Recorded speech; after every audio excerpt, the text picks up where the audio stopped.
할렐루야. 여러분 기도하면서 준비하셨죠? 기도 안 하셨나 보다. 저도 기도하면서 준비하고 왔습니다. 아주 특별히 여러분을 만나는 것을 기대하면서 제가 오늘 새벽에 비행기에서 내렸어요. 저 높은 공중에 떠 있다가 하룻밤도 지나지 않고 지금 와서 여러분에게 말씀을 전하게 됐습니다. 아멘 안 하세요? 저 높은 공중에 하나님과 가까이 비몽사몽간에 떠 있다가 오늘 말씀을 전하게 됐는데, 바라기는 여러분들 말씀을 들으면서 제가 혹시 말이 좀 왔다 갔다 해도 이해하시기를 바랍니다. 원래 부흥사경에는 사경을 헤매다가 은혜 받는 게 부흥사경이에요. 이번에 주제를 마지막 때를 사는 그리스도인이라고 하는 주제를 잡았어요. 그리고 오늘 첫 시간이 새롭게 하시는 하나님의 은혜라고 하는 제목입니다. 이걸 영어로 제가 말씀을 드리면 리사이클 많이 하시죠? Recycling Grace of God이라고 하는 제목입니다. 그런데 오늘 첫날 인사를 좀 함께 나눴으면 좋겠는데요. 우리 그리스도인들은 인사도 성경적으로 나누는 게 거룩하고 좋습니다. 여러분 시편 133편 1편에 보면 형제가 연합하여 동거함이 어찌 그리 선하고 아름다운고, 다 외우셨죠? 자신이 없으시니까 그럼 가지는 다 치고 어찌 그리 아름답소 이렇게 인사하겠어요. 우리 다 일어나셔서 앞뒤 좌우에 있는 사람하고 인사합니다. 어찌 그리 아름답소 하면서, 어찌 그리 아름답소.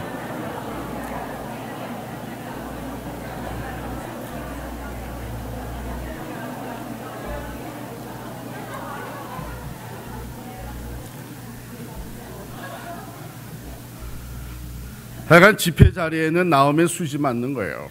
봐요, 시작부터 나보고 아름답다 그러지 않나? 이거 얼마나 좋으세요. 시간 우리가 새로운 인사법을 여러분도 배워드릴 겁니다. 오늘 인사한 거 집에 가서 잘 사용을 하시고 내일 오시면 또 새로운 인사법을 여러분께 가르쳐 드리겠고, 다 마치게 되면 한 4가지 새로운 인사법을 여러분께 배우게 될 겁니다. 다 성경적으로 하는 인사법이니까 뭐 걱정하지 마시고 나가셔서 자유롭게 사용하시면 되겠습니다. 마지막 때 여러분은 어떻게 생각하세요? 요즘 여러분 우리가 살아가는 시대가 이게 마지막 때가 다 됐다는 생각 안 드세요? 네? 아니, 우리 대한민국에 없었던 지진까지 일어나고 말이에요. 우리 미국에서도 다 들었습니다. 네? 경주에서 일어난 지진이 여기까지 느껴졌다고요. 베드로전서 4장 7절에 보면 만물의 마지막이 가까웠으니 이렇게 시작이 됩니다.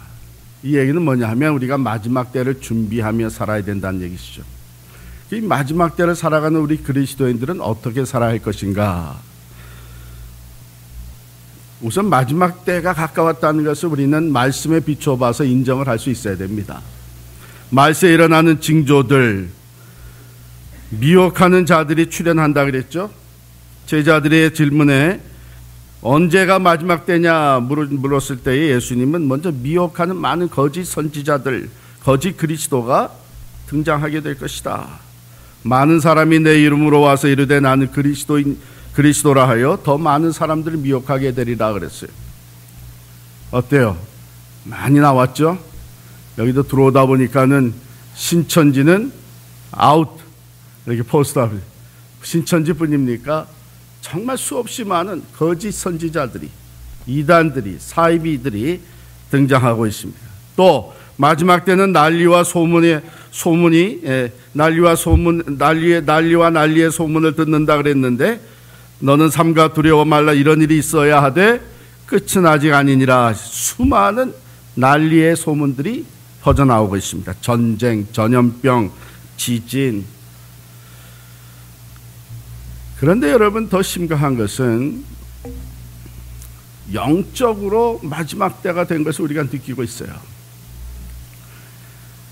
저는 개인적으로 1973년도에 이제 미국에, 그때 제가 고등학교 2학년 때입니다. 73년도에 미국에 갔으니까 지금 한 43년을 미국에서 살았는데, 그 기간 동안에 저 개인적으로 경험한 것만 해도 엄청난 사건들이 많이 있었어요. 제가 신학교를 졸업을 하고 나성에, 캘리포니아 LA에 가자마자 저를 반겨준 것이 지진이었습니다. 그때 그 지진이 6.7 스케일의 지진이었어요. 제가 부임한 교회에 부목사로 부임했지만은 아직 가족이 오지 않아서 저 혼자 새벽기도 끝나고 교회 사무실에 앉아 있었어요. 다른 분들은 다 가고. 그런데 지진이 일어난 거예요. 큰 교회 건물에 이게 건물이 흔들리니까 괴성이 들리는 거예요. 소리가 나는 거예요. 한 소리가 들려요. 제가 순간적으로 이게 처음 당하는 거지만 지진이구나 하고서는 밖으로 뛰어나갔어요. 밖으로 뛰어나가서 생각해 보니까 가만있어, 이럴 때 건물 안에 있어야 되는 건가 밖에 나가야 되는 거니까 판단이 서질 않아요. 네. 그래서 또 건물 안에 들어갔어요. 건물 안에 들어가 보니까 이거 건물 무너지면 어떡하나 해가지고 또 밖에 또 나왔었어요. 요게 그 불과 20몇 초 사이에 일어난 일입니다. 그랬다가 또 다시 건물로 들어가서 내가 죽어도 교회 안에서 죽어야 되겠다. 그러고서는 사무실에 책상 밑으로 들어갔습니다. 나중에 알고 보니까 그렇게 하는 거래요. 예. 이런 이 지진이 일어났을 때 많은 사람들이 죽고 또 부상당하는 게 이게 무너지는 것 때문에 그렇거든요. 그러니까 든든한 책상 밑에 들어가 있으면 괜찮다. 그래서 하여간 이걸로 시작을 해서 여러분도 아마 기억하시는 분 계실 거예요. 1992년에 LA에서 4.29 폭동이 일어났습니다. 그때 우리 한인들의 이 가게가 한 2,400개가 다 망가지고 불타고 그랬어요. 여러분 생각해 보세요. 이민 가서 어렵게 이룬 이 비즈니스가 하루아침에 다 잿더미가 돼버린 거예요. 그 후에 다시 1994년에 이번에는 7.1이라고 하는 지진이 제가 살고 있는 데서부터 한 1시간 떨어진 데서 일어났습니다. 이때 이 지진이 너무 커가지고 여러분 이 고속도로가 두 동강이로 이렇게 갈라지고 끊어지고 땅이 벌어지는 것도 나타나고 수많은 사람들이 그때 공포에 시달리게 됐고 그 이유 때문에 아예 캘리포니아에서 다른 주로 이사간 분들도 많이 있었습니다. 그런가 하면 2001년 9월 11일 9.11 테러 사건이 벌어졌습니다. 그게 제가 살고 있는 곳에서 바로 강 건너가게 되면 맨하탄에서 일어난 일이죠. 3,300여 명이 죽었습니다. 이것으로 말미암아 저희 교회 교인들도 상당히 많은 사람들이 경제적인 타격을 입었습니다. 수도 없이 이런 일들이 계속 제가 개인적으로 경험한 것들입니다. 그런데 최근에는 어떤 일들이 벌어지고 있냐면 동성애가 죄가 아니라고 하는 것들이 미국에서 이게 퍼져나가기 시작했어요. 그래가지고서는 동성애자에게 목사 안수를 주는 교단들이 생기기 시작을 했습니다. 그리고서 작년 2015년 5월에는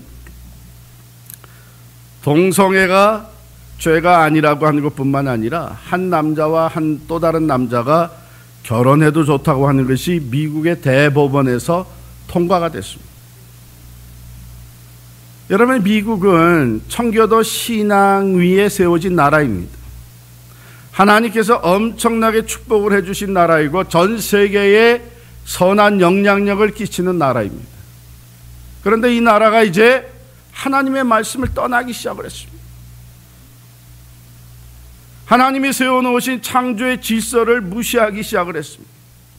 하나님은 분명히 한 남자와 한 여자가 부모를 떠나서 하나가 되어 가정을 이루도록 질서를 세워주셨는데, 우리 사회의 가장 기본적인 유닛인 이 가정을 파괴하는, 하나님의 창조의 질서를 무시하는 이 일들이 자행되기를 시작을 합니다. 하나님을 떠나고 있는 나라, 하나님의 말씀을 등지고 있는, 도덕적으로 윤리적으로 뿐만이 아니라 이제는 영적으로 하나님을 떠나고 있는 이런 모습들을 볼 때에 이게 마지막 때다 하는 생각을 하게 됩니다.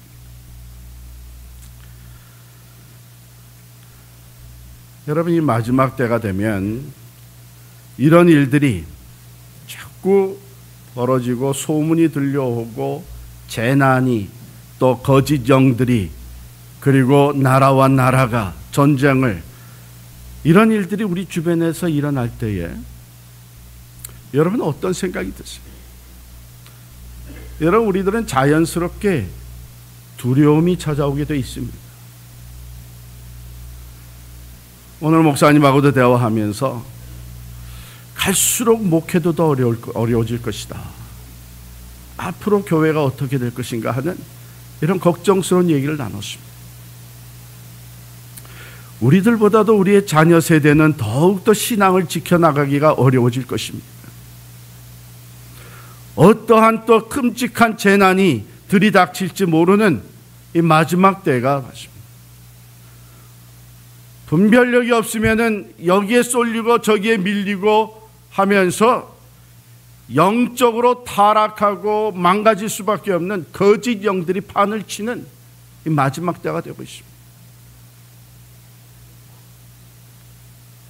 그러기에 우리들은 자연적으로 두려움이 생기게 되고, 걱정이 앞서게 되고, 또 낙심할 수 있고요, 뿐만 아니라 포기할 수도 있습니다. 어차피 신앙을 포기하고 교회를 떠나는 사람들도 많이 생겨나기 시작을 했습니다. 이러한 가운데 우리 그리스도인들은 정말 마지막까지 신앙을 지키고, 주님 말씀하신 대로 내가 다시 올 때에 참 믿는 자를 보겠느냐 하실 때에 그 참 믿는 자의 반열에 설 수 있기 위해서 우리 그리스도인들은 어떻게 살아갈 것인가, 이번에 첫 시간부터 마지막 시간까지 이 주제를 가지고 제가 시리즈로 여러분께 말씀을 드리겠어요.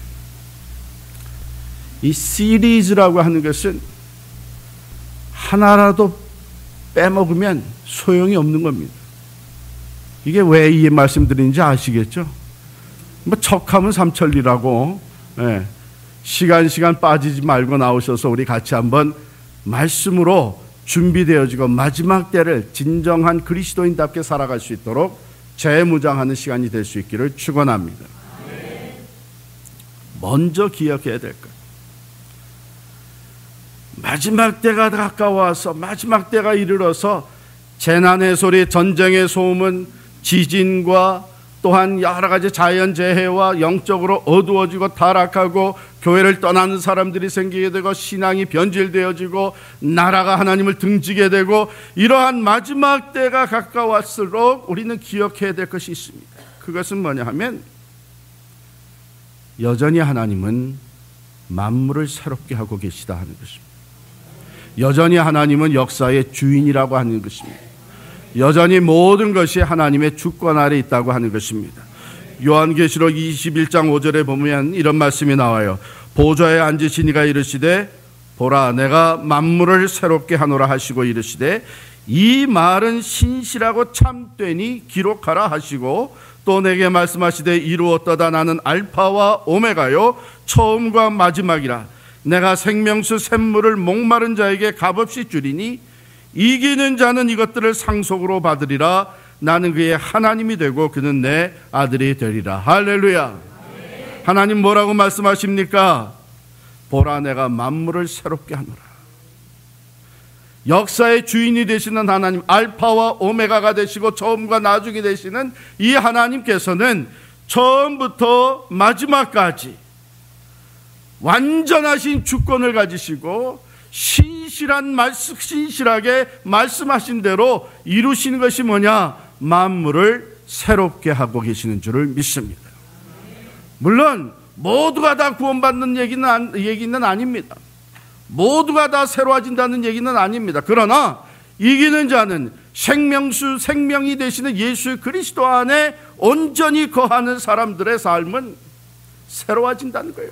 택함 받은 자들의 삶은 갈수록 어두워져 가는 이 세대 가운데서도 그들의 삶은 새로워지고 택함 받은 자들은 계속 구원의 반열에 이르게 되고 하나님이 원하시는 역사의 그 섭리대로 모든 것이 이루어진다고 하는 것입니다. 그럴 때 우리는 두려워할 필요가 없습니다. 아무리 이 주변에서 참으로 난리가 일어나고 정말 인간적으로 볼 때는 소망이 없어 보여도 분명히 하나님께서 말씀하시고 하나님은 오늘도 일하고 계시는 것이 우리를 새롭게 하시는 하나님. 오늘 그 하나님께서 어떤 일들을 하고 계시는지를 좀 더 구체적으로 알아보도록 하겠습니다. 제가 한국에 올 때마다 한국에 그저 1년에 한 번, 한두 차례 오는데요. 이 한국이 굉장히 발전하고 있다 하는 것을 느낍니다. 미국보다 월등히 앞서고 있는 분야가 몇 가지가 있는데 그 중에 하나가 뭐냐면 쓰레기 버리는 거예요. 분리수거하는 거. 한국에 보니까 곳곳에서 전부 그 분리수거를 철저히 해요. 근데 미국은 아직도 이 분리수거를 제대로 못합니다. 노력은 해요. 근데 한국은 얼마나 이것을 잘하는지, 이거 참 한국은 이 이면에 있어서 굉장히 칭찬받을 만하다 하는 생각을 하게 됩니다. 저희가 미국에서도 하는데 제가 목사가 되고 나서 신학교를 졸업하고 한 이사를 지금까지 한 21 서너 번을 다녔어요. 그런데 이사를 가면요, 새로운 동네 가면 그 쓰레기를 갖다가 내놓는 요일이 조금씩 달라져요. 가령 화요일, 일주일에 2번 화요일하고 목요일은 일반 쓰레기를 갖다가 내놓는 날, 또 월요일하고 금요일은 이 재활용, 리사이클 하는 쓰레기를 갖다 버리는 날. 그저 신문지라든지 종이들, 또 깡통, 유리 이런 것들. 제가 가끔 제 아내를 도와주겠다고 갖다가 내놓으면은 틀렸다는 거예요. 오늘은 그거 갖다 놓는 날이 아닌데 왜 그걸 갖다 내냐, 다시 또 갖다 들여오라고. 이게 이사를 자주 다니다 보니까 제가 가끔 도와줄 때 보면 이게 혼돈이 돼가지고 이게 돕는 것도 제대로 못해요. 근데 또 하나는 그 리사이클 하기 위해서 갖다가 내놓으면서 제가 좀 억울한 생각이 드는 거예요. 여러분, 우리 어렸을 때는 깡통이니 무슨 철 조각이니 이런 거, 신문이니 잡지니 이런 거 다 모아가지고 가지고 나가서 뭐 했는지 알아요? 우리 엿 바꿔 먹었다고요. 강냉이 바꿔 먹고 그랬잖아요. 그런데 요즘은 이거 갖다 내놓으면서 또 돈을 주고 내놓는다고요. 그런데 이건 꼭 필요한 일이죠. 그렇죠? 우리 환경 오염을 막기 위해서도 꼭 필요한 일입니다. 그래서 그런지 이 리사이클링, 이 재활용 또는 재생 비즈니스, 리사이클링 비즈니스가 요즘에 뜨는 비즈니스입니다. 정부에서는 이 비즈니스를 또한 전적으로 서포트를 해줍니다. 후원을 해줘요. 근데 여러분, 이 리사이클링 비즈니스를, 재생 비즈니스를 가장 먼저 시작한 사람이 누군지 아세요? 가장 먼저 시작하신 분이 누군지 아세요? 제일 오래 지금까지 해오고 있는 분이 누군지 아세요? 하나님이십니다. 하나님이 이걸 언제 시작했냐면 첫 인간 아담과 하와가 죄를 짓고 에덴 동산에서 쫓겨나면서부터 하나님은 만물을 새롭게 하시는 이 리사이클링 비즈니스를 시작을 하셨어요. 하나님은 무엇을 리사이클 시키느냐? 여러분, 보통 이 리사이클링 비즈니스는 아까 말씀드린 대로 이제 쓸모없게 된 쓰레기 같은 것들을 갖다가 다 모아서 다시 재활용할 수 있게 만드는 거잖아요. 새 것 같이 다시 만들어내는 거잖아요. 아니면 이걸 다 버려지고 마는 것들이에요. 아무 가치가 없는 것들이에요. 그걸 다 모아가지고 새롭게 가치 있는 것, 재활용할 수 있는 것, 새 것과 같은 것을 만들어내죠. 근데 하나님은 그럼 무엇을 리사이클 하시느냐? 우리 인간을 리사이클 시키십니다. 여러분, 성경에 보면은 바로 그런 얘기로 가득 차 있어요. 가득 차 있어요. 여러분 생각해 보세요. 모세 인생은 이제 다 끝난 인생이었습니다. 40년 애굽의 그 바로 왕궁에서 성장할 때는요, 최고 가는 권력자 반열에 서 있었던 모세입니다. 그러나 그가 애굽인을 때려 죽이고 그 다음에 그 죄가 들통이 나가지고서 도망가서 미디안 광야에서 40년을 살았어요. 40년 사는 동안 모세가 얼마나 많은 재산을 모았느냐?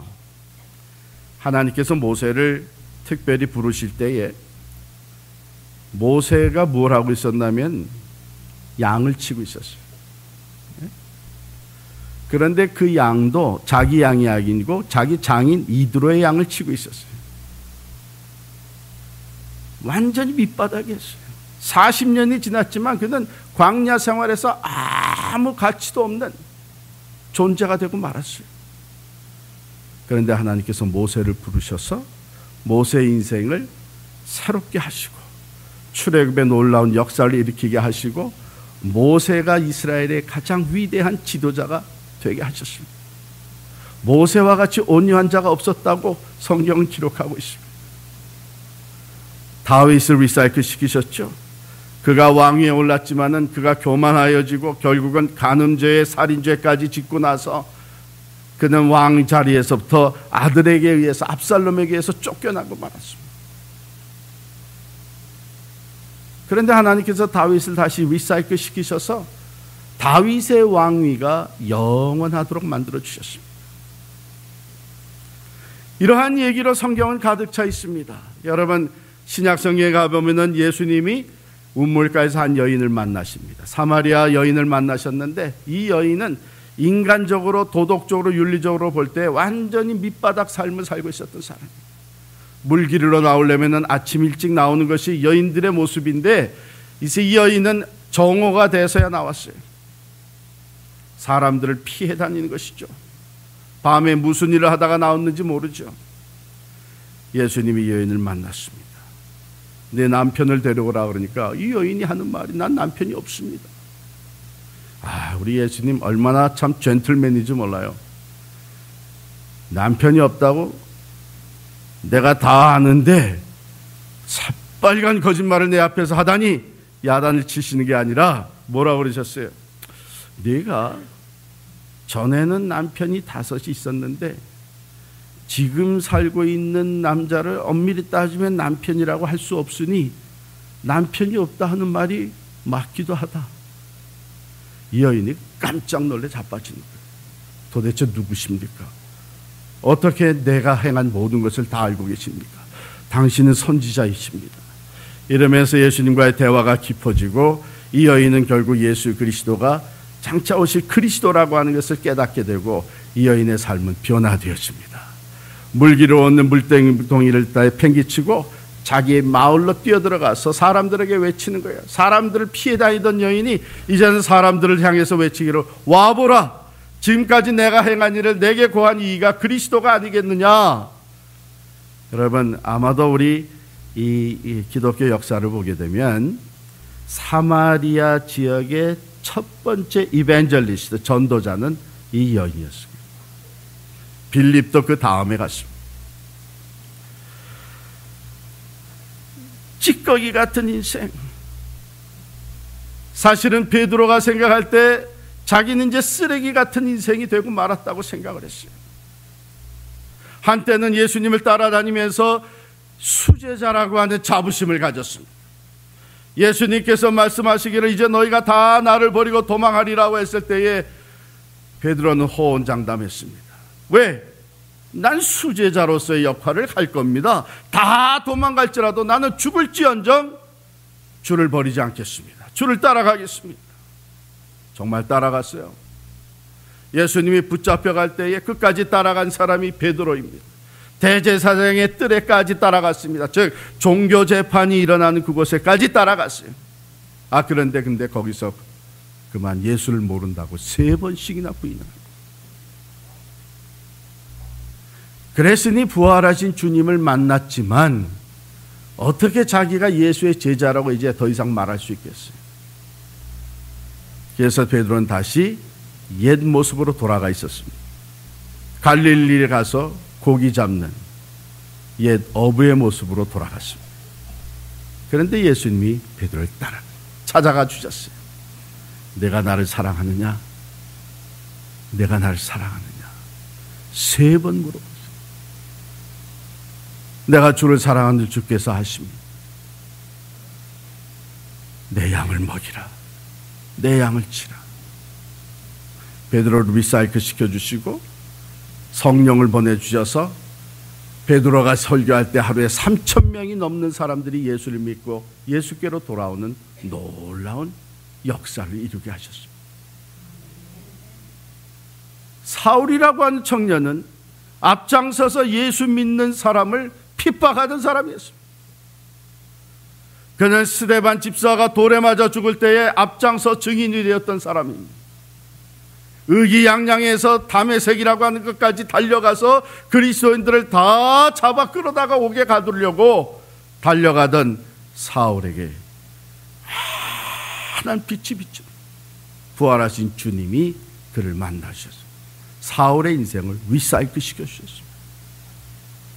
그 이후 사울은 최고의 선교사요, 최고의 신학자요, 최고의 목회자와 같은 놀라운 리더로서 인생을 살다가 주님 앞에 가게 되었습니다. 이것이 바로 하나님이 주님께서 행하시는 리사이클링 비즈니스입니다. 우리를 새롭게 하시는 은혜는 오늘까지 계속되어지고 역사의 마지막까지 계속되어질 것입니다. 왜? 주님이 말씀하시죠. 보라 내가 만물을 새롭게 하노라. 할렐루야. 오늘 저녁에도 우리를 만나주시고 우리를 새롭게 하시는 은혜로 덮어주실 줄을 믿습니다. 오늘 본문에 보면은 예수님이 회당에 들어가셨어요. 회당에 모여있는 사람들 중에 한쪽 손 마른 사람이 있었습니다. 사람들은 그 사람을 통해서 한쪽 편 손이 마른 사람을 통해서 예수를 시험하려고 했습니다. 안식일에 병 고치는 것이 옳으니까 아주 좋지 못한 동기로 물었죠.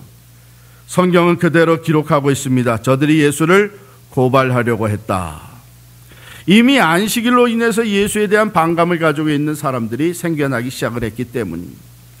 예수님은 이들이 바로 이런 좋지 못한 동기로 예수를 함정에 빠뜨리게 하기 위해서, 그래서 예수를 고발할 근거를 찾고 예수를 핍박하고 죽이려고 하는 마음을 가지고 질문을 하고 있었다는 것을 잘 알고 있었습니다. 그런데 예수님이 뭐라고 대답하십니까? 너희 중에 어떤 사람이 양 한 마리가 있어 안식일에 구덩이에 빠졌으면 끌어내지 않겠느냐? 사람이 양보다 얼마나 더 귀하냐? 그러므로 안식일에 선을 행하는 것이 옳으니라 하시고 이에 그 사람에게 이르되 손을 내밀라 하시니 그가 내밀매 다른 손과 같이 회복되어 성하게 되었다 그랬어요. 바로 이 일로 말미암아서 14절에 보면 바리새인들이 나가서 어떻게 하여 예수를 죽일까 의논하거늘. 예수님은 이 한쪽 손 마른 사람을요 고쳐주심으로 말미암아 예수님이 더 어려운 지경에 놓이게 됐고 핍박과 죽임을 당하게 될 것이라는 것을 알고 계셨습니다. 그럼에도 불구하고 이 사람을 고쳐주셨어요. 이 사람을 고쳐주신 이유가 어디 있습니까? 이사야서의 말씀을 인용해서 이렇게 말씀합니다. 그는 상한 갈대를 꺾지 아니하시고 꺼져가는 심지도 끄지 아니하신다 그랬어요. 이 한쪽 손 마른 사람, 상한 갈대와 같고 이제 다 끝난 인생과 같은 사람을 볼 때에 거기에 있던 바리새인들 다른 사람들은 이 사람은 아무 쓸모가 없다고 생각을 했어요. 그래서 오히려 이 사람을 예수를 시험하는 데에 도구로 쓴 거예요. 그 귀한 인생, 불쌍히 여기는 마음 없이 오히려 예수를 함정에 빠뜨리는 데에는 쓸만하다 해가지고 그런 좋지 못한 동기로 도구로 사용을 합니다. 그러나 예수님은 자기 자신이 고통과 핍박을 받게 될 것을 아시면서도 이 상한 갈대와 같은 이 한쪽 손 마른 사람을 고쳐주십니다. 새롭게 해주셨습니다. 여러분, 상한 갈대라고 하는 것은 우리가 물가로 나가게 되면 쉽게 발견할 수 있는 것이고 팔레스타인 땅에도 이것은 어디서나 쉽게 볼 수 있는 것입니다. 상한 갈대, 아침 일찍이 잠자리에서 깬 짐승이 동물이 물을 마시려고 물가로 나가다가 지나가는 길에 그 옆에 갈대들은 쉽게 꺾어집니다. 너무 약하니까. 낚시꾼이 아침에 고기를 잡으려고 나가다가 보면 그 주변에 갈대들이 꺾어지는 거예요. 너무 약하니까. 그런데 그 약하디 약한 갈대가 또 상하기까지 했으니 그게 무슨 쓸모가 있겠어요. 꺼져가는 심지, 당시에는 기름으로 불을 밝혔죠. 이제 기름이 다 떨어져 가게 되면 이 불길이 점점 약해지고 결국은 꺼져갈 때쯤 되면은 불길이 사라지고 연기만 모락모락 나게 돼요. 그러면 사람들은 그것을 연기조차 나지 못하도록 물을 집어서 완전히 꺼버리고 맙니다. 우리가 살아가는 세상이 그런 세상이에요. 좀 능력이 있고 가치가 있고 쓸만하다고 하면 이렇게도 세워주고 저렇게도 세워주고 자랑스럽게 생각하고 내 편에 같이 있어주는 것을 고맙게 생각하고, 그런데 이제 좀 나이가 들고 기력이 쇠하고 또는 건강이 좋지 않고 또는 다른 사람보다 능력이 모자라고 하게 되면 제껴놓기 시작합니다. 더군다나 실패한 사람, 더군다나 이제는 뒤지게 된 사람, 넘어진 사람 돌아보지 않습니다. 마치 꺼져가는 심지를 완전히 연기조차 나지 못하도록 짓밟아 버리듯이 짓밟아 버리고 마는 것이 우리가 살아가는 사회입니다. 왜? 그런 사람이 주변에 있으면 오히려 부담스러워요. 도와줘야 될 것 같은 부담이 와요. 내 할 일도 많고 내 앞설 일도 차리기 힘든데 내가 경쟁에 앞서가는 것도 어려운데 어려운 사람 돌아봐 줄 사람이 시간이 어디 있느냐. 그래가지고서는 부담스러워요. 아예 제게 관계를 끊어버리고 말아요. 그것이 우리가 살아가는 인생인데 오늘 말씀에 보면 주님께서는 상한 갈대도 꺾지 아니하시고 꺼져가는 등불도 끄지 아니하시고 찾아와 주시고 만나 주시고 새롭게 빚어 주십니다. 성경에 있는 그 많은 사람들의 이야기와 같이 오늘날에도 주님께서는 우리들을 찾아와 주셔서 우리들의 부족한 것을 다 아시면서도 우리를 새롭게 하시기 위해서 은혜로 우리와 함께 하시고 우리에게 새 은혜를 부어주시는 줄을 믿습니다.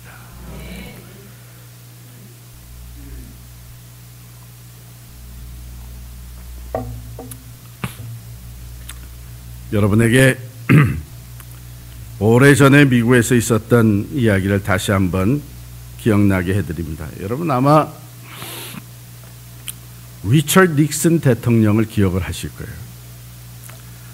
이 대통령은요, 대통령이 된 지 얼마 안 돼가지고 워터게이트라고 하는 사건에 휘말려서 그가 잘못한 것이죠. 도청 장치를 해가지고 이 대통령 선거 운동을 하는 동안에 저질렀던 그 잘못 죄가 들통이 나게 됐습니다. 그 바람에 탄핵 소추가 되었고 대통령 자리에서 내려앉게 되었습니다. 그때에 그 일로 말미암아 감옥에 간 사람이 있는데 이제 척 콜슨이라고 하는 사람. 이 척 콜슨이라고 하는 사람은 그 닉슨 대통령의 특별 보좌관으로 있었던 사람. 그런데 그 워터게이트 사건에 같이 휘말려 들어가지고 결국 이 사람은 감옥에 가서 7개월 동안 감옥 생활을 하게 됐습니다. 여러분 생각을 해보세요. 미국의 대통령의 특별 보좌관으로 있던 사람이 이제는 감옥에 들어가서 7개월 동안 감옥살이를 하게 됩니다. 그 사람의 인생은 끝난 것이었습니다. 그대로 인생은 끝난 거예요. 수치와 부끄러움과 범죄자의 낙인이 찍혀가지고 아무리 과거에는 백악관에서 특별 보좌관의 역할을 했는지 몰라도 이 일로 말미암아 그 인생은 끝난 것이었습니다. 그런데 여러분 놀라운 것은 이 척 콜슨이라고 하는 사람이 감옥에서 본어게인이 됩니다. 어렸을 때 들었던 하나님의 말씀이 생각나기 시작을 하고 그를 특별히 면회해서 찾아와서 예수 그리스도의 복음을 전해주는 사람의 그 메시지를 마음속에 담기 시작을 하고 그는 예수 그리스도가 자기 개인의 구소지인 것을 고백하며 지금까지의 삶을 모두 십자가 밑에 다 내려놓고 회개하게 되었습니다. 그의 인생은 감옥에서부터 새로워지기 시작합니다. 그는 감옥에서 나와서 새로운 인생을 살기 시작을 했는데 그는 Prison Fellowship이라고 하는 단체를 만들게 되었습니다. 이것은 감옥에 있는 자들에게 그리스도의 복음을 전하는, 재소자들에게 십자가의 복음을 전하고 출소자들이 다시 사회생활에 잘 적응할 수 있도록 만들어주는 Prison Fellowship이라는 것을 시작하게 됐습니다.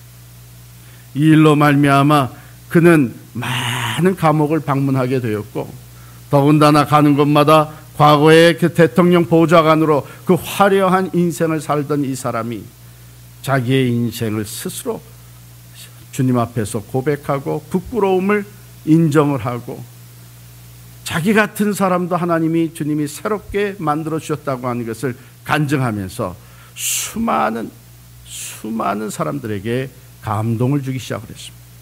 이 프리즌 펠로십은 점점 퍼져나가더니 미국뿐만 아니라 전 세계적으로 퍼져나가서 프리즌 펠로십 인터내셔널이 생기게 됐습니다. 하나님은 감옥에서까지 복음으로 이 사람을 새롭게 만들어 주셨습니다.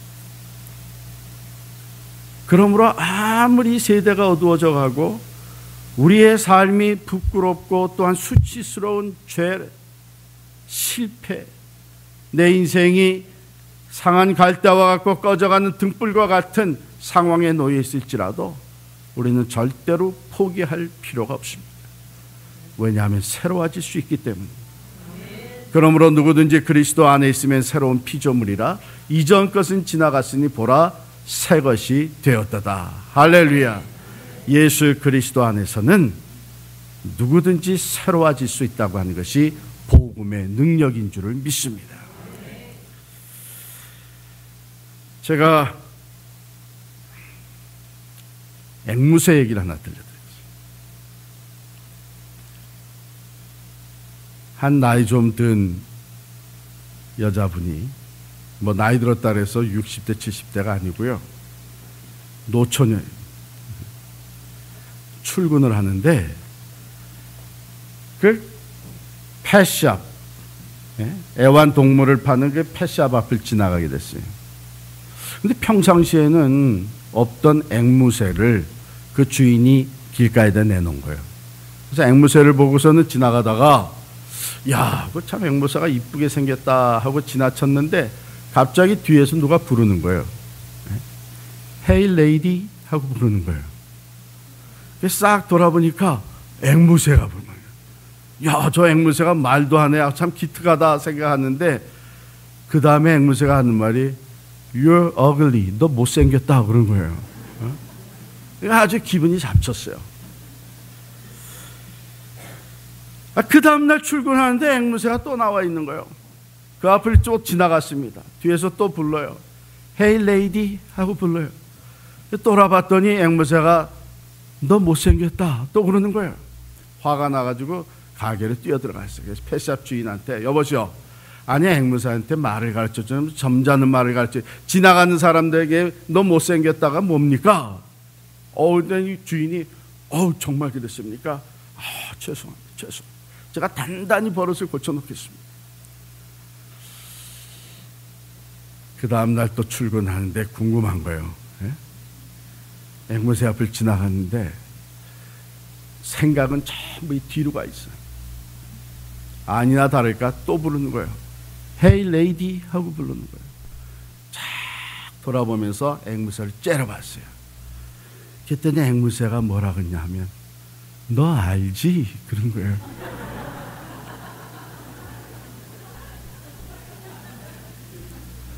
말 안 해도 너 알지? 그러는 거예요.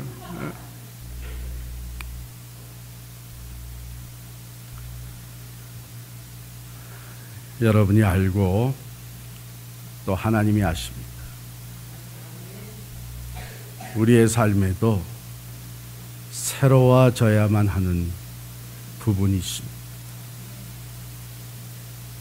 여기 성경에 나오는 이 사람은 그것이 한쪽 손, 마른 손이었습니다. 이것이 늘 고통이었고 늘 아픔이었고 수치였고 부끄러움이었습니다. 이것으로 인해서 다른 사람에게 손가락질을 받았고 무시를 당했습니다. 베드로에게는 예수를 3번 부인했다는 것이 그의 아픔이었고 그의 수치였고 그의 죄책감이었습니다. 다윗에게 있어서는 간음의 죄였고 살인의 죄였습니다. 다른 사람은 모르고 있었습니다. 다윗이 알고 하나님이 알고 있었습니다. 하나님이 결국은 나단 선지자를 통해서 다윗에게 깨우치게 해주셨습니다. 하나님이 알고 여러분이 아십니다. 하나님이 아시고 내가 합니다. 내가 가지고 있는 핸디캡, 내 삶의 부끄러운 것, 내가 저질렀던 실패, 내 인생에 깨어진 조각들, 그것이 내 것일 수도 있고 우리 부부 사이의 것이 될 수도 있고 우리 가정 자녀의 문제가 될 수도 있습니다. 그것이 교회에서 섬기다가 실수하고 잘못하고 저질렀던 죄가 될 수도 있습니다.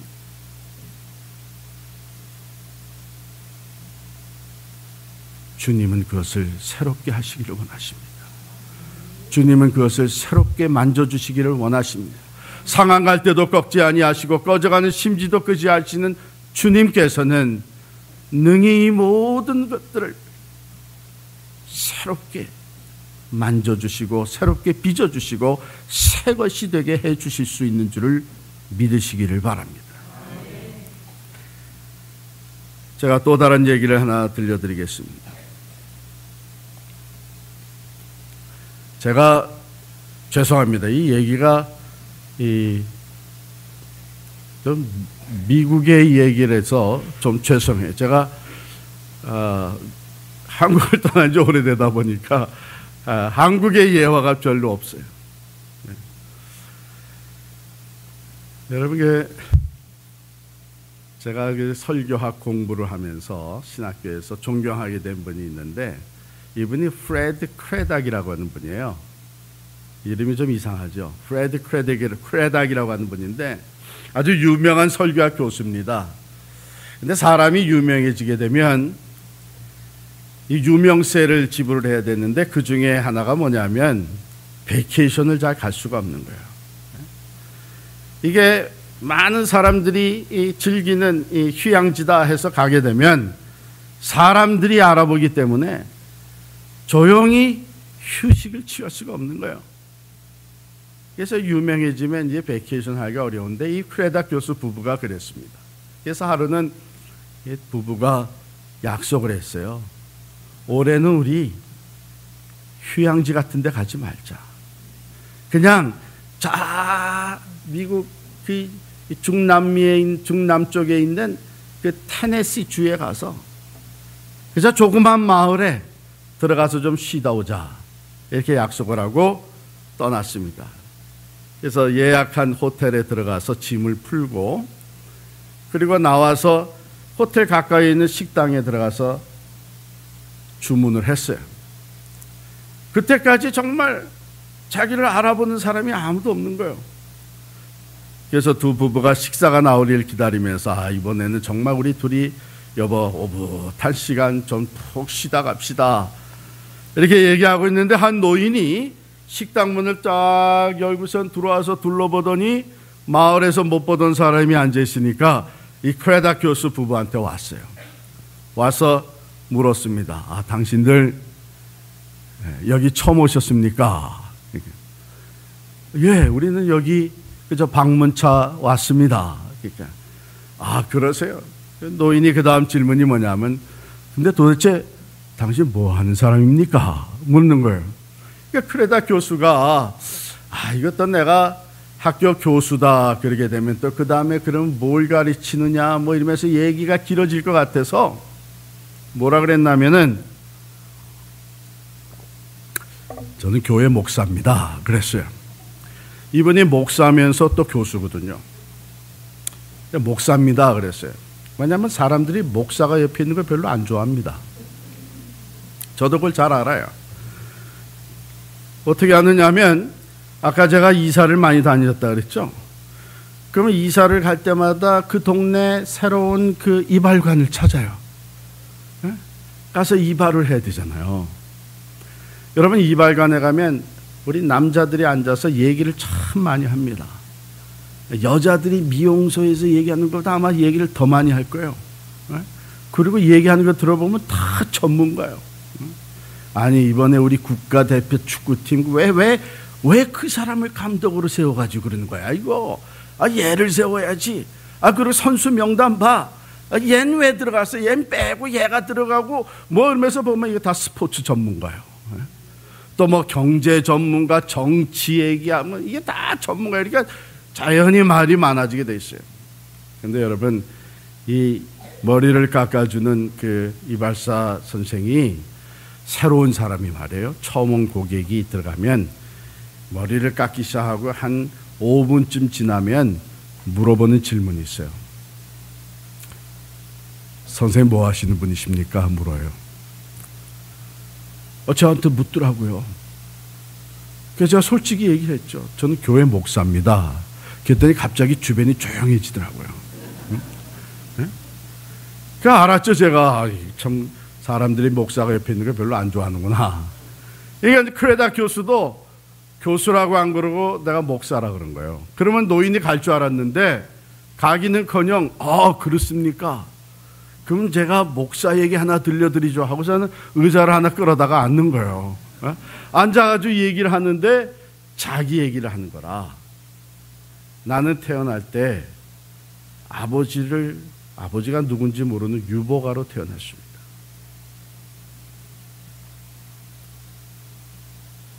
여러분 그게 요즘에도 그런 일이 생기면 그게 가습 거리가 되는데 그 전에 그 옛날에 그랬으니 얼마나 동네에서 이것 가지고 수근수근 됐겠어요.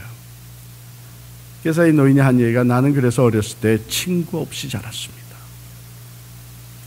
난 사람들이 모인 곳에 가는 것을 가장 싫어했었습니다. 나는 길거리를 걸어갈 때도 고개를 푹 숙이고 혼자 걸어 다녔습니다. 내가 제일 듣기 싫어한 질문은 내 아버지는 누구냐? 넌 누구 아들이냐? 이 질문을 받을 때는 저는 죽는 것 같았었습니다. 내가 초등학교 5학년 됐을 때 어린 마음에 나는 왜 살아야 되는가 하는 생각까지 했습니다. 죽고만 싶었습니다. 그런데 어느 날 우리 동네의 교회에 목사님이 새로 오셨다고 하는 소문이 들렸습니다. 그리고 그 목사님의 설교가 너무 은혜스럽다고 하는 소문이 퍼져나가기 시작을 했습니다. 나는 어린 마음에 나도 그 목사님 설교를 들었으면 좋겠다 생각을 했다는 거예요. 그런데 용기를 내지 못했습니다. 왜냐하면 교회 가면 사람들이 모여있기 때문에. 그런데 그 소문이 점점 더 많이 퍼져나가면서 제가 결심을 했었습니다. 나도 교회 가서 이 목사님의 설교를 꼭 들어야 되겠다. 그런데 예배 시작한 후 5분 있다가 들어가고 그리고 축도하기 전에 나와야 되겠다 결심을 하고 갔다는 거예요. 그러면 사람들을 피할 수 있으니까. 제가 보니까 요즘도 그런 사람들이 있더라고요. 예배 시작한 지 한 5분쯤 지나서 들어오고 축도하기 전에 나가는 사람들이. 그래서 갔는데 정말 목사님의 설교가 은혜스러워서 그 다음 주에 또 갔다는 거예요. 그 다음 주에 세 번째 또 갔다는 거예요. 세 번째 갔을 때는 너무 가슴이 벅차 올라가지고 어른들이 하는 대로 다 따라 했다는 겁니다. 아멘, 아멘, 할렐루야, 할렐루야, praise the Lord, praise the Lord. 너무 은혜가 넘쳐가지고 그렇게 예배를 드리다 보니까 벌써 축도까지 다 끝났는 거예요. 이게 축도까지 끝났구나 해서 일어나서 고개를 푹 숙이고 사람들 사이에 끼어서 한 발자국, 두 발자국 나오는데 갑자기 어느 큰 손이 자기 어깨를 턱 잡더라는 거예요. 깜짝 놀래가지고 고개를 쳐다보니까 그 설교하신 목사님이 자기 어깨를 잡고서는 자기를 내려다보는 거예요. 그런데 그 순간 목사님이 자기가 가장 듣기 싫어하는 질문을 하셨다는 거예요. 너는 누구 집 아들이냐? 내 아버지는 누구야? 그때 그는 얼굴이 빨개지고 가슴이 두근두근 튀면서 도망가고 싶었지만 목사님이 어깨를 잡고 있고 앞뒤에 사람들이 꽉 차 있어서 꼼짝 못하고 있는데 그 순간 자기는 생전 들어보지 못한 얘기를 목사님이 하셨다는 거예요. 난 네 아버지가 누군지 알아. 닮은 데가 있어. 네 아버지는 하나님이야. 그리고 너는 하나님의 아들이야.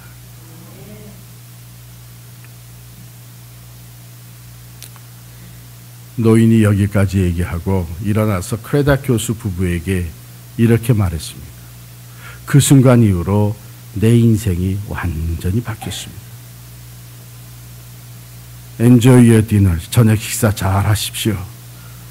그러고 나가신 거예요. 웨이트레스가 음식을 갖다가 크레다 교수 부부 테이블에 놓으면서 물어봤어요. 지금 나가신 분 누군지 아세요? 아니요. 이름을 얘기 안 하셨어요. 그래요. 지금 나가신 분이 바로 우리 테네시주의 주지사를 지내셨던 벤 후퍼 씨입니다.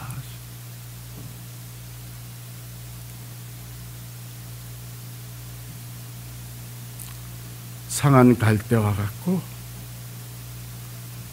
꺼져가는 심지와 같은 인생이었습니다. 어린 마음에 내가 왜 살아야 되는가? 죽고만 싶었던 것이죠.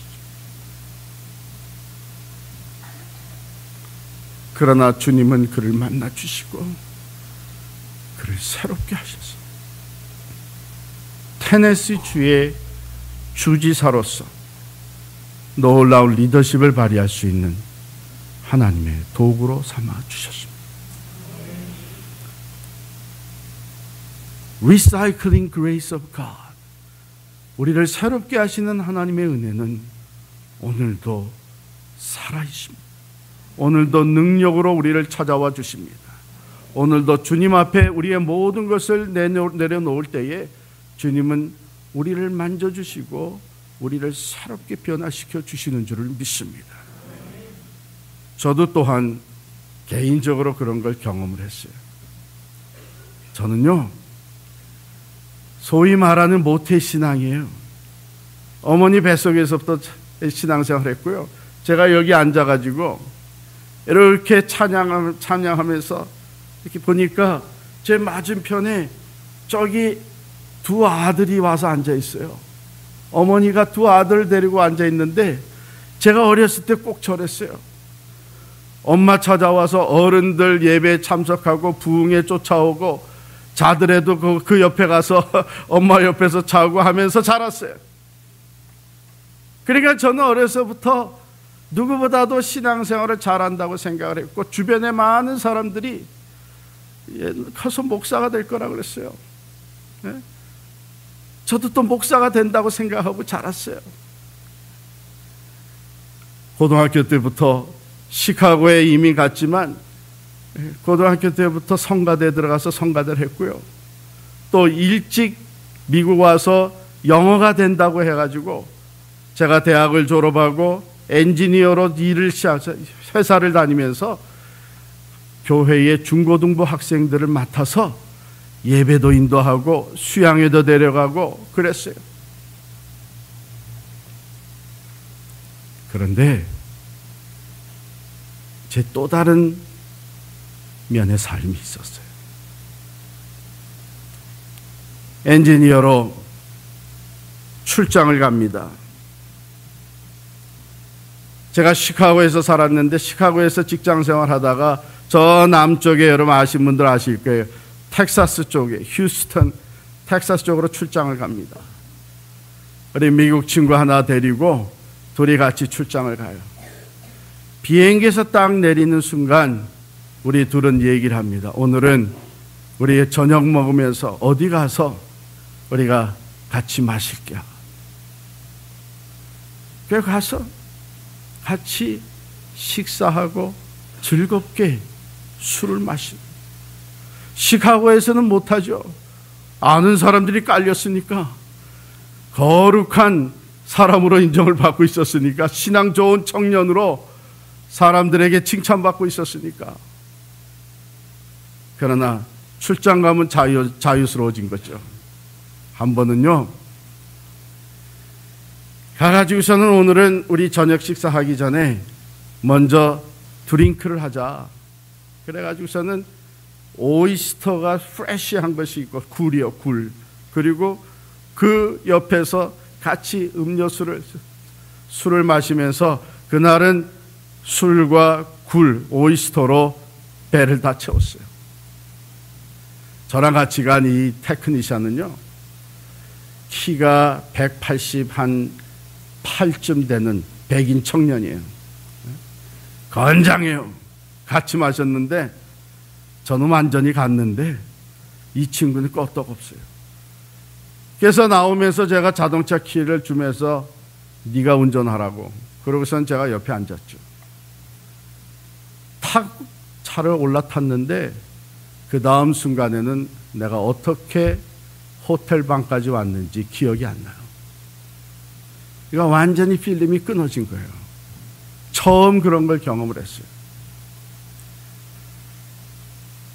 나중에 얘기 들어보니까 이 청년이, 이 테크니션이 저를 거의 없다시피 해가지고 호텔방에 집어넣은 거예요. 저는 기억이 하나도 없어요. 또 아침에 일찍이 전화가 울리더라고요.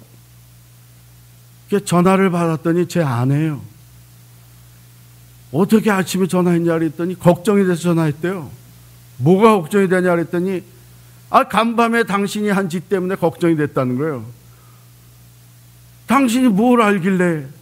저는 기억이 없는데 제 아내 얘기를 들어보니까 제가 호텔 방에 들어가서 밤에 전화를 했다는 거예요, 자기한테.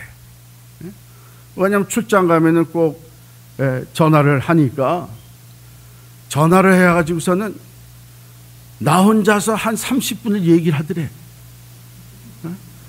그러고서 한 20분 동안 노래를 부르더래.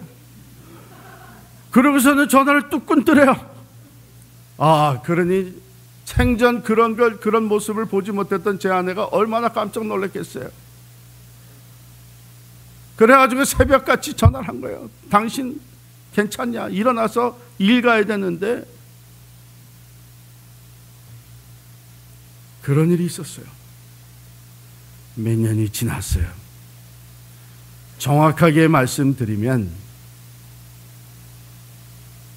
한 4년이 지났어요. 제가 신학교에 들어갔죠.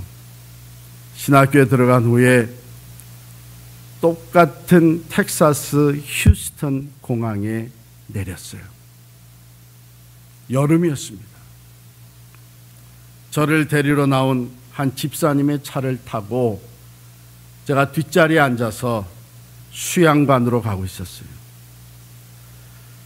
텍사스 그 어느 한 지역에 여러 한인교회들이 연합으로 청소년 집회를 하는데 저를 강사로 부른 거예요.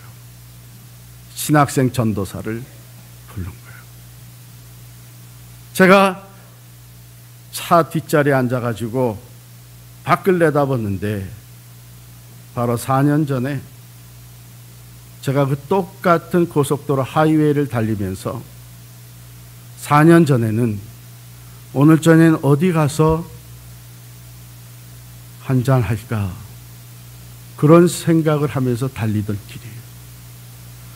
그런데 4년 후에는 제가 뒷자리에 앉아서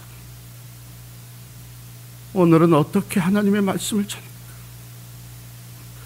오늘 가게 되면 수많은 청소년들이 모여 있을 텐데 그들에게 내가 어떻게 하나님의 은혜를 끼칠 수 있을까?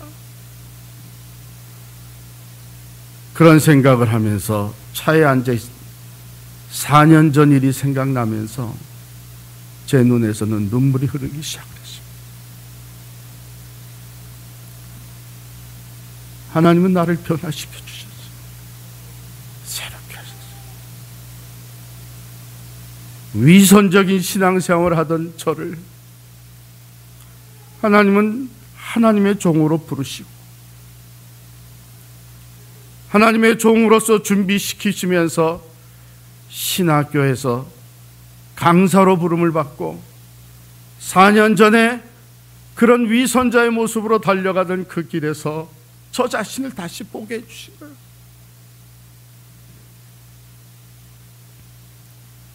사랑하는 성도 여러분, 우리가 신앙생활을 하되 마지막 때를 살아가는 그리스도인이 되려면 우리의 신앙생활에 우리의 신앙에 진정성이 있어야 합니다. 이거 회복하지 못하게 되면 우리는 세상의 빛과 소금이 되는 것이 아니라 하나님의 영광을 가리울 수밖에 없게 되는 것이고 이 마지막 때에 우리의 믿음은 여지없이 흔들리고 마게 될 것이고 우리의 삶은 하나님께 기쁨이 되는 것이 아니라 오히려 하나님의 이름에 먹칠을 할 수 있는 그리스도인이 될 수가 있습니다. 사랑하는 성도 여러분, 오늘날 우리 교회들은 사회로부터 지탄을 받고 있습니다. 물론 교회 지도자들의 잘못도 크지요. 그러나 교회 지체되어 섬기는 우리 한 사람 한 사람의 신앙생활에 진정성이 없기 때문에 우리의 살아가는 삶의 영역에서 그리스도의 이름을 높여드리지 못하고 있는 것입니다. 그러나 사실 여러분이나 저나 어쩌면 같은 마음을 품고 있을 거예요. 저는 근데 그때의 회사 생활을 하면서 위선적인 그리스도인으로 살아가면서도 제 마음에는 항상 내가 이러면 안 되는데, 내가 그리스도인으로서 이렇게 살면 안 되는데 하는 생각이 항상 있었습니다. 그런데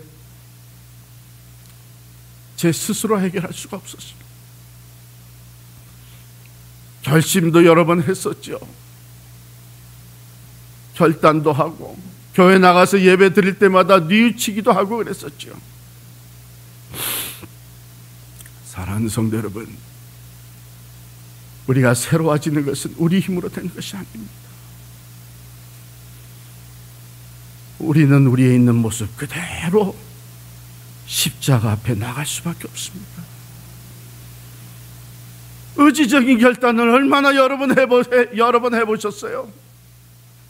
아마 여러분도 저랑 그렇게 다르지는 않을 것입니다. 우리의 있는 모습 그대로 주님 앞에 나갈 때에 우리가 할 수 없는 것을 주님께서 해주십니다. 우리 스스로는 우리를 변화시킬 수 없지만 주님께서는 능히 우리를 새롭게 만들어 주실 수 있는 분이십니다. 그러기 위해서 오늘 본문에서 다시 한번 주님께서 말씀하시는 것을 찾아보십시오. 사람들이 물었습니다. 안식일에 이 병을 고쳐주는 것이 옳으니까? 주님께서 말씀하셨습니다. 한 생명이 얼마나 귀하냐? 온 천하보다도 귀하지 않느냐? 하면서 그 한 생명을 바라보십니다. 이에 그 사람에게 이르시되 손을 내밀라 하시니 그가 내밀매 회복되었더라 그랬습니다. 손을 내밀라 하셨습니다. 아니 예수님 그냥 고쳐주시지 꼭 손을 내밀라고 요구하실 필요가 뭐가 있으세요? 그러지 않아도 얼마든지 고치실 수 있는 분이시잖아요. 그렇지 않아요? 왜 꼭 손을 내밀라고 그러세요? 이 손은 그 사람에게 있어서는 가장 부끄러운 손인데 얼마나 오랫동안 이것을 감추면서 남에게 보일까봐 감추면서 살아왔는데 왜 이 많은 사람들이 보는 앞에서 이 손을 내밀라고 요구하십니까? 여러분, 만약에 이 사람이 그것이 너무 부끄럽고 계속해서 감추고 싶어서 손을 내밀라고 했는데 마른 손을 내밀지 않고 성한 손을 내밀었다고 생각해 봅시다. 고쳐졌겠어요? 제 생각엔 안 고쳐졌을 것 같아요.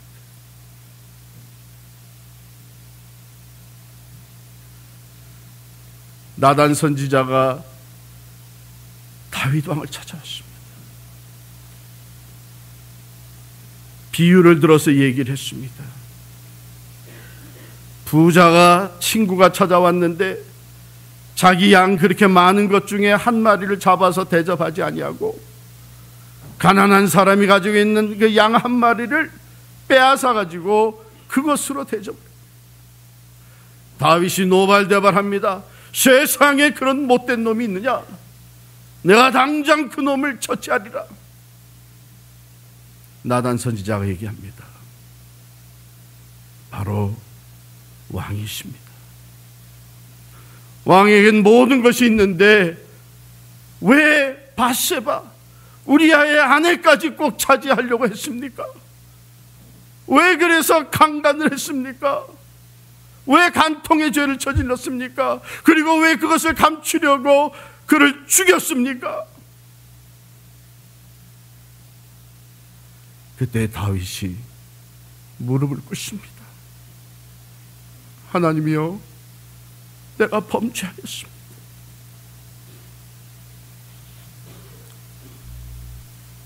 하나님 앞에 내가 큰 죄를 졌습니다. 주의 영이 나를 떠나지 마시고 내 영혼을 소생시켜 주시고 구원의 기쁨을 회복시켜 주옵소서. 다윗은 회복되었습니다. 여러분, 우리가 주님 말씀에 귀를 기울이시기를 원합니다. 주님이 오늘 말씀하십니다. 내 손을 내밀라. 오랫동안 감추어오고 있었던 이것, 숨기고 살았던 이것, 내 삶에 깨어진 조각들, 내 가정의 수치스러운 모습들, 하나님만 알고 내가 알고 다른 사람이 아무도 모르는 깨진 내 인생, 내 신앙의 모습, 오늘 저녁 주님께서 말씀하십니다. 내 손을 내밀라. 왜 요구하십니까? 새롭게 빚어주시기 위해서, 고쳐주시기 위해서, 회복시켜 주시기 위해서 주님께서 우리에게 말씀하시는 거예요. 내 손을 내밀라. 오늘 그 저녁이 될 수 있기를 바랍니다. 새로워지는 저녁이 될 수 있기를 바랍니다. 있는 모습 그대로, 이 사람이 자기가 숨기고 싶고 감추고 싶고 너무나 수치스럽고 부끄러워서 더 내밀고 싶지 않은 손이었지만 주님 말씀하실 때 내밀었습니다. 있는 그대로 내밀었습니다. 순종했을 때 회복이 되었습니다. 사랑하는 성도 여러분, 주님은 오늘 우리를 새롭게 하시기를 원하십니다. 우리의 있는 모습 그대로 주님 앞에 내려놓고 기도하심으로 말미암아 내가 할 수 없었던 것까지 능히 하신 주님, 나는 여러 번 결단하고 노력했지만 새로워질 수 없었던 내 모습, 그러나 주님은 나를 새롭게 해주실 것을 믿고 내 인생의 깨어진 조각들을 주님 앞에 내어놓으시기를 축원합니다. 상한 갈대도 꺾지 아니하시고 꺼져간 심지도 끄지 않으시는 주님께서 우리에게 새롭게 하시는 은혜를 부어주실 줄을 믿습니다. 마지막 때를 살아가는 우리들이 꼭 기억해야 될 것, 주님은 오늘도 살아계셔서 만물을 새롭게 하시며 나를 새롭게 해 주실 것입니다. 세상이 다 그렇다고 포기하지 마십시오. 이제는 어쩔 수 없는 상황에 이르렀다고 낙심하고 스스로 포기하지 마십시오. 주님, 우리가 아무리 깊은 수렁에 떨어졌어도 우리를 거기서 건져내실 수 있는 분이십니다. 아무도 나를 도와주고 나를 새롭게 할 수 없을지라도 주님만은 나를 능히 새롭게 빚어주실 줄을 믿습니다. 이 저녁에 내 손을 내밀라고 우리에게 말씀하시는 주의 음성, 그 음성을 듣고 있는 모습 그대로 주님 앞에 우리의 삶에 깨어진 조각들을 내려놓으시기를 바랍니다. 하나님이 하시고 내가 합니다. 주님, 나를 새롭게 빚어 주옵소서. 내가 새로워지기를 원합니다. 내 위선적인 모습이 사라지기를 원합니다. 이제는 내 신앙의 진정성을 회복하기를 원합니다.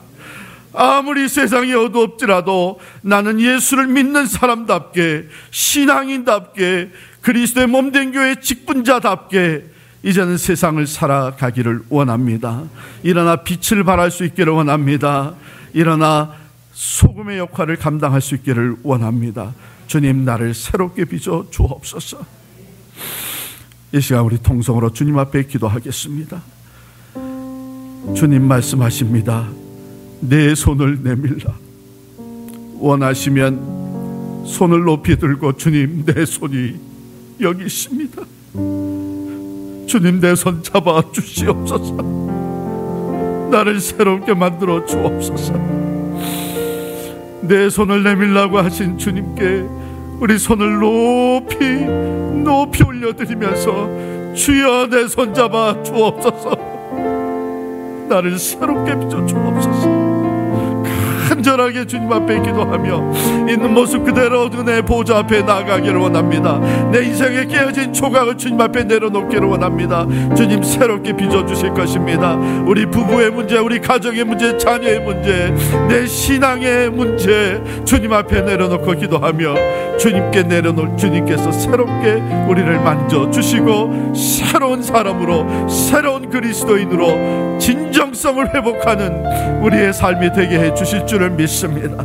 우리 이 시간 통성으로 기도할 때에 주여 3번 간절하게, 주여 내가 여기 있사오니 나를 붙잡아 주옵소서, 새롭게 하여 주옵소서 외치고 기도하겠습니다. 주여